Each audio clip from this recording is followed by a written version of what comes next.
आंबेडकरांची पुण्याई आहे, कोणत्या पुरोहिताची शंकराचार्याची पुण्याई नाहीये, ती फुले शाहू आंबेडकरांची पुण्याई आहे. आणि ज्यांच्या पुण्याईच्या जीवावर आम्ही 2 टायमाची भाकर कमावतो त्याचा हिस्सा पहिला त्यांना देणं हे आमचं कर्तव्य आहे. ते कर्तव्य आम्हाला आता समजून घ्यावं लागणार आहे. तुम्हाला परशुराम सांगत होते ना अक्षय तृतीया, त्याचं अजून पुढचं उदाहरण सांगते तुम्हाला मी. याला 21 वेळा पृथ्वी निःक्षत्रिय केली. 21 वेळा पृथ्वी निःक्षत्रिय केल्यानंतर पुढे त्या पुराणात ते लोक असे सांगतात, ते ब्राह्मण लोकांनीच लिहून ठेवलंय, मी माझ्या मनाने सांगत नाही. ती लोक असे सांगतात की मग बायकांचं काय करायचं, क्षत्रियांच्या बायकांनी काय करायचं म्हणून काहीतरी योजना, काही योगन काहीतरी पद्धत आहे की ब्राह्मण ऋषींनी त्यांना भोगायचं आणि संतती निर्माण करायची. लग्नामध्ये आपण एकमेकांच्या नाड्या बघतो, गोत्र बघतो, माहितीये ना तुम्हाला. हे गोत्र काय आहे? गोत्र म्हणजे बापदादे, ज्यांच्याशी तुमचं रक्ताचं नातं असेल असं गोत्र, त्याला गोत्र म्हणतात. त्या हरामखोर कोणतो पुरंदरेंनी सांगितलं होतं दादोजी कोंडदेव शिवाजी महाराजांचं गोत्र एक आहे म्हणे. त्याचा जाणता राजा म्हणजे सर्कसचा शो पाहायला आमचे लोक 500 रुपयात तिकीट काढून जातात. त्या नालायकाने हे सांगितलेलं होतं. त्यांना घाबरण्याचं आज आम्हाला कारण राहिलेलं नाहीये. आम्हाला आमची बदनामी करणाऱ्या कुणाचाही हातच नाही तर मेंदूही उपटता येतो, आम्ही भांडारकर प्रकरणात दाखवून दिलेला. तर हे गोत्र जे आहे ते गोत्र जरा शोधून बघा बरं. काय भृगु, व्यास, वाल्मिकी हे कोण होते? हे सगळे ब्राह्मणांचे ऋषी होते. मग ते आमचे रक्ताना नातेवाईक कसे असतील? ते आमच्या रक्ताना नातेवाईक बापदादे कसे असतील? आमचा कुणीतरी कोंडीबा, कुणीतरी दगडोबा, कुणीतरी धोंडोबा हे लोक असतील ना आमचे. हे काम जे ना हे या परशुरामाचं काम आहे. या परशुरामाने ज्यावेळेस 21 वेळा पृथ्वी निःक्षत्रिय केली त्यावेळेस क्षत्रियांच्या बायका भोगण्याचं काम या ऋषीमुनींनी केलं आणि म्हणून त्यांना गोत्र लावण्याची पद्धत ब्राह्मणांनी अंमलात आणली. आम्ही या पद्धती आता फेकून दिल्या पाहिजे, कारण ह्या आमच्या पद्धती कधीही होऊ शकत नाही. आम्हाला आमच्या समाजाची आदर्शाची संस्कृती निर्माण करायची आहे आणि या आदर्श संस्कृतीमध्ये या व्यभिचारी आणि अश्लील गोष्टींना आम्ही कुठेही स्थान देऊ इच्छित नाही. आम्ही जिजाऊचे पाईक आहोत, आम्ही सावित्रीबाई फुलेंचे पाईक आहोत. आणि आमच्या स्त्रियांनी जर आदर्श कुणाचा ठेवायचा असेल तर तो जिजाऊंचा ठेवावा, सावित्रीबाई फुलेंचा ठेवावा, झाशीच्या राणीचा ठेवू नये. एकदा तुम्ही बीड जिल्ह्यात येता, नगर जिल्ह्याच्या वर्तमानपत्रांनी माझी बातमी छापली की त्या इथं येता आल्या आणि त्यांनी भाषणामध्ये झाशीची राणी जिजाऊन सावित्रीबाई फुलेंवर असं व्याख्यान दिलं. मी त्याला पहिला फोन लावला. झाशीच्या राणीवर मी कुठलंही वाक्य वापरलेलं नाही आणि तसं लिहिणं तुम्हाला अधिकार नाही. त्यानंतर माफी मागितली. आमच्या भाषणांचे अर्थ चुकीचे लावायचे नाही. आम्ही प्रत्येक गोष्टीच्या मुळापासून गोष्टी तुम्हाला सांगत असतो. ही झाशीची राणी तांब्यांची पोरगी आणि पटवर्धनांची सून, हिनं पोरग दत्तक घेतलं होतं. हिला कधीही घोड्यावर बसता येत नव्हतं. मामा देशमुख सरांनी हे सिद्ध करून दिलेलं आहे. हिला कधीही घोड्यावर बसता येत नव्हतं, तलवार चालवता येत नव्हती, लढता येत नव्हतं. ढाल छातीशी पुत्र पाठीशी म्हणे कमरेला तलवार. हे असले थोतांड जे कधीच वीर नव्हते त्यांना यांनी स्वातंत्र्यवीर केलं. जे कधीच शाहिरी त्यांना येत नव्हती त्यांनी शिवशाहीर केले. ज्यांना कपडे बी घालायची अक्कल नव्हती, अकलीचे पत्ते नाहीत, त्यांना समर्थ केलं. फुकट नाही सांगत, पुराव्यानिशी सांगते. ह्या झाशीच्या राणीला घोड्यावर बसता येत नव्हतं, तलवार चालवता येत नव्हती, लढता येत नव्हतं. मागच्या दारांनी पोराला घेऊन पळून गेलेली ही राणी आहे. मग तिच्या जागेवर तिचा वेश परिधान करून कोरी समाजाची झलकारी देवी महिला नावाची एक महिला इंग्रज सैन्यासोबत लढलेली आहे. आणि मला वाटतं झाशीच्या राणीने स्वतःचा माफीनामा सुद्धा इंग्रजांना पाठवलेला होता. नको त्या बायकांचे आदर्श घ्यायचे नाहीत. आमच्या बायका चांगल्या होत्या. तानुबाई बिर्जी असेल, ताराराणी असेल, अहिल्याबाई होळकर असतील, राष्ट्रमाता जिजाऊ असेल, सावित्रीबाई फुले असतील.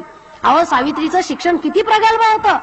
सावित्रीबाई फुलेंच्या शाळेतली 4थीला शिकणारी मुक्ता साळवे नावाची पोरगी व्हिक्टोरिया राणीला पत्र लिहिलं. सावित्रीबाई फुलेंचे ज्योतिरावांचे निबंधाला विषय फार चांगले असायचे, नाही तर आता निबंधाला विषय असतात बस स्टँड पे 1 घंटा, भिकाऱ्यांनी भीक मागितलं, प्रवासी बसमध्ये चढले, कंडक्टर बोंबलला झाला, रेल्वे स्टेशन पर 1 घंटा, मैं प्रधानमंत्री होता तो. अरे वा, पंतीच प्रधान होता. तिथं प्रधानमंत्री व्हायचा तुमचा प्रश्नच येत नाही. तुमचे शरदराव नसते झाले का? झाले असते, पण ते पंत नव्हते म्हणून झाले नाही. ह्या गोष्टी आम्हाला समजून घ्याव्या लागणार आहेत. त्या मुक्ता साळवेनी व्हिक्टोरिया राणीला 4थी मध्ये पत्र लिहिलं. लहुजी साळवेची ही नात मुक्ता साळवे व्हिक्टोरिया राणीला पत्र लिहून सांगते, आमच्या बायकांनी कान देऊन ऐकावं. 4थीची चिमोरडी पोरगी त्या व्हिक्टोरिया राणीला पत्रात काय सांगते की हे राणी, आमचा म्हणावा असा आम्हाला धर्म नाही, आमचा म्हणावा असा आम्हाला धर्मग्रंथ नाही, आणि या धर्माची धर्मग्रंथ कोणती आहेत आम्हाला माहित नाही, ती वाचण्याचा आम्हाला हक्क नाही. ईश्वर कोणती अशी कृपा करेल का की आम्हाला आमचा धर्म देईल, आम्हाला आमचा धर्मग्रंथ देईल. चिमुरडी चौथीतली पोरगी प्रश्न विचारते. हा सावित्रीबाई फुलेंच्या शिक्षणाचा परिणाम येतो. सावित्रीबाई फुलेंच्या शिक्षणाच्या तालमीत तयार झालेले विद्यार्थी आहेत ते. आणि त्या पत्राच्या शेवटी ही चिमुरडी मुक्ता लिहिते की हे राणी आम्हाला चॉकलेट देऊ नको, आम्हाला ग्रंथालय दे, आम्हाला पुस्तकं दे, जेणेकरून आम्ही पुस्तकं वाचू आणि आमचे धर्मग्रंथ निर्माण करू. चौथीची पोरगी स्वप्न पाहते आणि चौथीची पोरगी धर्म सोडण्याचं धाडस करते. आम्ही 26, 27, 28, 50 वर्षाच्या झालो, सावित्रीबाई फुलेंच्या शिक्षणाचा उपयोग नाही झाला आमच्यासाठी. आम्ही त्याचा अजिबात उपयोग करून घेतलेला नाहीये. आम्हाला सावित्रीबाईनं दिलेल्या शिक्षणाचं चीज करता नाही आलं. सावित्रीबाई फुलेंनी अंगावर दगड, माती, चिखल, शेण, ब्राह्मणांच्या भटांच्या शिव्या, संत सत्संगाला जाण्यासाठी नाही तुम्हाला शिक्षण दिलं, पूजा अर्चा करण्यासाठी नाही शिक्षण दिलं तुम्हाला. सावित्रीला ज्या स्त्रिया, ज्या महिला अपेक्षित होत्या त्या आम्ही घडलोय का, हा फार मोठा चिंतनाचा आमच्या समोरचा प्रश्न आहे. हा चिंतनाचा प्रश्न आमच्या महिला वर्गाने हाताळला पाहिजे, याच्यावर विचार केला पाहिजे. मुक्ता साळवे चौथीत धर्म सोडते, मुक्ता साळवे चौथीमध्ये या धर्मग्रंथांना लाथ मारते. आम्ही कुठपर्यंत आहे, आम्ही कुठं आहोत याचा आम्ही विचार केला पाहिजे. आणि एक कर्मकांड फिंड तर सोडून द्यावं, तुम्ही सरळ भटाची कॉलर धरली पाहिजे, एवढी घाण त्यांनी त्यांच्या धर्मग्रंथामध्ये तुमच्याविषयी लिहून ठेवलेली आहे. ही महिलांमध्ये ताकद आहे. पण हे कधी घडेल, ज्यावेळेस आमचा इतिहास आम्हाला माहित असेल. म्हणून आम्हाला आमचा इतिहास माहित करून घ्यावा लागणार आहे. स्त्री मुक्तीचा किंवा एकंदरीत समाजाच्या मुक्तीचा जो जो माणूस लढा लढला, ज्या ज्या महापुरुषांना समाजाचं कल्याणाचं हित कशात आहे याचा अभ्यास केला, त्या त्या महापुरुषांनी स्त्रियांना सन्मानाचं स्थान दिलं. तथागत सिद्धार्थ गौतम बुद्ध भारताचा पहिला क्रांतिनायक, भारताचा पहिला महामानव, ज्यानं ब्राह्मणांविरुद्ध रणशिंग फुंकलं आणि पूर्ण भारत बौद्धमय केला. कुणबी राजा, मराठ्यांना फार गैरसमज होतात. हा कुणब्यांचा राजा, एवढा मोठा महामानव, त्या महामानवानं सांगितलं की धर्मग्रंथ वाचण्याचीच नव्हे तर धर्माचं कार्य करण्याची सुद्धा स्त्रियांना परवानगी आहे. शिवरायांनी सुद्धा जिजाऊंच्या निर्णयाला आद्यस्थान देऊन स्वराज्याची संकल्पना साकार केली. प्रत्येक स्त्रीला सन्मानाचं स्थान दिलं आणि छत्रपती संभाजी राजांनी या सगळ्या गोष्टींचा कळस केला. आपल्या बायकोच्या हातात राज्यकारभार दिला आणि तिच्या नावाची राजमुद्रा तयार केली. डॉक्टर बाबासाहेब आंबेडकरांनी तुमच्या आमच्यासाठी कोडबिल दिलं, हिंदू कोडबिल स्त्रियांच्या हक्कासाठी दिलं. भारतीय राज्यघटनेच्या प्रत्येक कलमात सांगितलं की नोकरी देताना, व्यवसाय करत असताना, कोणताही हक्क देताना स्त्री पुरुष असा भेदभाव केला जाऊ नये. स्त्रियांनाही पुरुषांच्या प्रमाणे वेतन दिलं पाहिजे, स्त्रियांनाही पुरुषांच्या प्रमाणे प्रत्येक गोष्टीमध्ये सहभागी होता आलं पाहिजे. बाबासाहेबांनी अक्षरामध्ये कलमामध्ये तुम्हाला हक्क दिलाय. प्रत्येक कलमात लिहिलं की स्त्री आणि पुरुष असा भेदभाव केला जाऊ नये, जात वेळ हा भेदभाव केला जाऊ नये. इतकं महान कार्य तुम्ही न मागता तुमच्या पदरामध्ये टाकलंय या महापुरुषांनी. आमच्या पुरींना प्रश्न विचारला का नवरा कसा असावा, ते म्हणतात रामासारखा. नवरा कसा असावा, रामासारखा. म्हणे कशाला, दिवस गेल्यावर जंगलात सोडून द्यायला. मला एकच समजत नाही, नवरा कसा असावा, ज्योतिराव फुल्यांसारखा असावा. एवढ्या अज्ञानाच्या, अंधकाराच्या ज्या काळामध्ये स्त्रियांना रस्त्यावरून चालणं पाप होतं, त्या काळामध्ये आपल्या बायकोला शिक्षण दिलं, शिक्षिका केलं. या भारताची पहिली शिक्षिका, या भारताची पहिली मुख्याध्यापिका, या भारताची पहिली कवयित्री, या भारताची पहिली साहित्यिक, या भारताची धर्मसभेचं, धर्म अधिवेशनाचं अध्यक्षस्थान स्वीकारणारी पहिली महिला क्रांतीज्योती सावित्रीबाई फुले. ज्योतिरावांसारखा नवरा असावा. नवरा शहाजी राजांसारखा असावा. शहाजी राजे कर्नाटकला असताना जिजाऊंना, शिवबांना सोबत दिलं, मंत्रिमंडळ दिलं, काही निवडक सैनिक दिले, भगवा ध्वज हातात दिला आणि जिजाऊंना सांगितलं शहाजींनी की जिजाऊ तुम्ही आता आमच्या पत्नी राहिला नाहीत, शिवबाची तुम्ही आई झालेले आहात आणि आता एका स्वराज्याची निर्मिती तुम्हाला शिवबाला हाताला धरून करायची आहे. या कार्यासाठी तुम्हाला आमच्यापासून दूर राहायचं आहे आणि हे दूर राहत असताना प्रत्येक निर्णय सक्षमपणे तुम्हाला शिवरायांच्या राज्याचा घ्यायचा आहे. तुम्हाला माहितीये ज्यावेळेस जिजाऊ कर्नाटक मधून पुण्याला आल्या शिवबाला घेऊन, त्याच्यानंतर शहाजी जिजाऊ भेट कधी झाली? ज्यावेळेस कर्नाटकहून जिजाऊ पुण्यामध्ये आल्या त्यावेळेस शिवबाचं अवघं वय 8 वर्षाचं होतं. त्यांची परत भेट झाली त्यावेळेस संभाजीराजे 9 वर्षाचे होते, आग्र्याहून सुटून आलेले होते. बघा एवढा विश्वास आपल्या बायकोवरती असावा लागतो, एवढं तिच्या कर्तृत्वावरती डोळे झाकून विश्वास ठेवणारे शहाजी राजांसारखा नवरा असावा. नवरा संभाजीराजांसारखा असावा. आपल्या बायकोच्या हातामध्ये सगळा राज्यकारभार दिला आणि सांगितलं की तुम्ही या राज्याच्या राज्यापर्यंत जोपर्यंत तुमची शासनामधली नोकरची संख्या येणार नाही तोपर्यंत तुमची नोकर भरती बंद असेल. बरोबर ना? जोपर्यंत तुमच्या समाजाचं प्रतिनिधित्व तुमच्या लेवलमध्ये येणार नाही तोपर्यंत तुमची नोकर भरती बंद असेल आणि जोपर्यंत आमच्या समाजाच्या प्रतिनिधित्वामध्ये आम्ही येत नाही तोपर्यंत आमची नोकर भरती चालू असेल.